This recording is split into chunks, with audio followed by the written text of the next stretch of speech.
Ayun guys, meron tayo ritong Orashare at ayaw na niyang umikot, ayaw niya nang umandar ng panya. Kaya bubuksan natin. Akala ko may binabaklas pa, di angat na lang pala yan. Tingnan nyo, puro clay, ayan oh.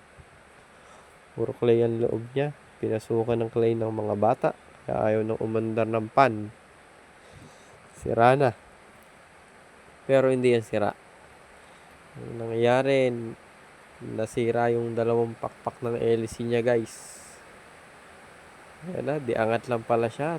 Ayan yung wirings niya. Nahirapan ako dyan. Saan na yan? Di angat lang yan guys. Nakaklip lang yung kanyang wirings. Yan no. Yan yung wirings niya. Sa kulay puti na yan no. Yan yun. Di angat lang yan guys. Kuha ka lang ng flat screw.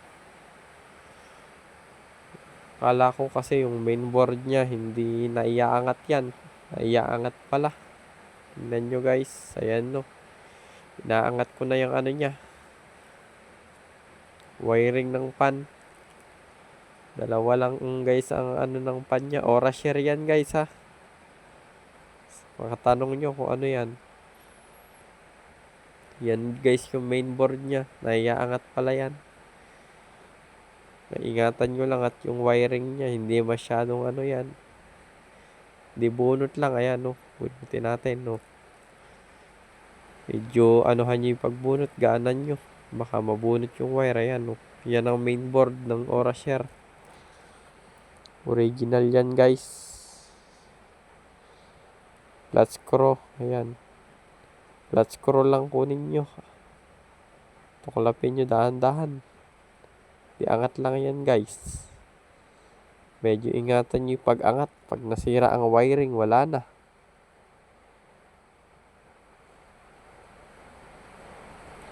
Sa mga speaker guys, ganyan din yung ano yan. Concept niyang wiring. Di saksak lang na ganyan. Ayan yung mga battery niya. Ilaw. Tsaka yung ano niya, USB.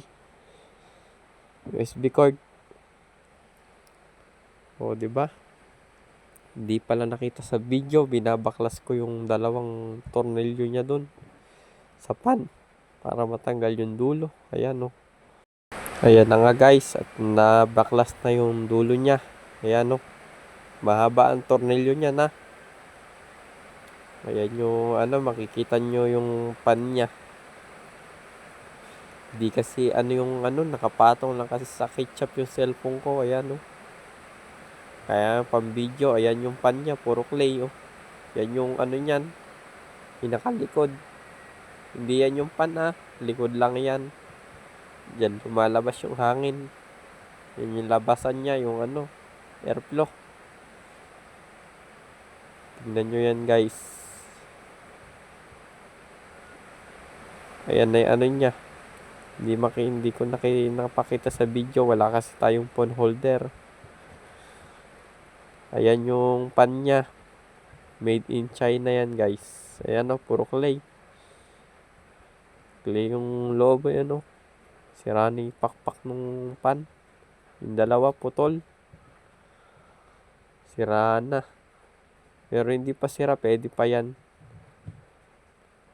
So parang pag umandar parang nag-grinder.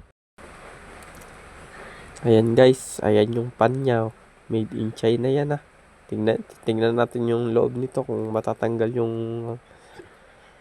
LC. Kaso hindi. Ayan may lock siya. May lock. Mahirap bunutin yan guys. Yung lock niyan mahirap i-ano yan. Ayan may lock lang yan. Binalik ko na lang. Linisin na lang natin yung loob nung mismong ano. Itong mismong pan. Hindi na naman nakita sa video. Yan. Kapatong kasi sa ketchup. Ayan guys yung ano niya. Parte nung LC. Putol na isa. Sira na. Tingnan nyo yung ano natin.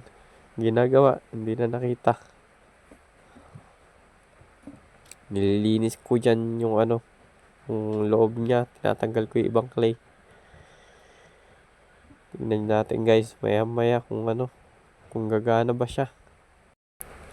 Ayan na nga guys, ito na yung hélice niya guys, umiikot na. Kanina hindi maikot yan, puro bara ng clay. Ayan guys, ang daming clay nung flat screw, tingnan nyo. Ayan o, tingnan natin kung gagana. Aandar pa yan guys, buo yan guys, nabarahan ng clay. Ingatan yung Orasher nyo, mahal pa naman yan, sayang. Tingnan nyo yan guys, nilagyan ng clay ng bata. Nabasag yung hélice niyan, dalawa nabungi. Pag umandar ngayon, kala mo grinder. Tunog grinder na. Pero pwede pang gamitin, malakas pa yung hangin. Gusto nyo, bawasan nyo yung tangkay. Ayan o, 3 na lang yung meron. Wala yung dalawa na putol. Ayan o, ayun yung isa sa baba, sira. Tignan nyo yan guys, umiikot na siya. Nabawasan ko ni clay.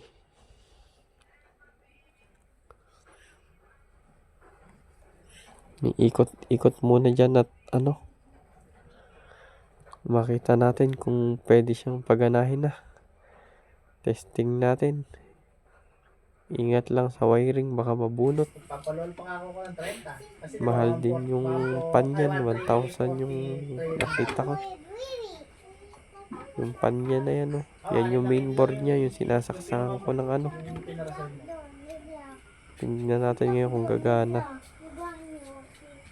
Number 1 yan guys. Number 2, 3, number 4 at number 5. Ayan. Malakas naman yung hangin niya. Tingnan nyo. O diba? Buo yan, kaso hindi ganun nakalakas yung hangin. Bawasan mo ng -1 yung hangin niya kumpara sa nung buo. Yun yung hélice niya, sira yung dalawa.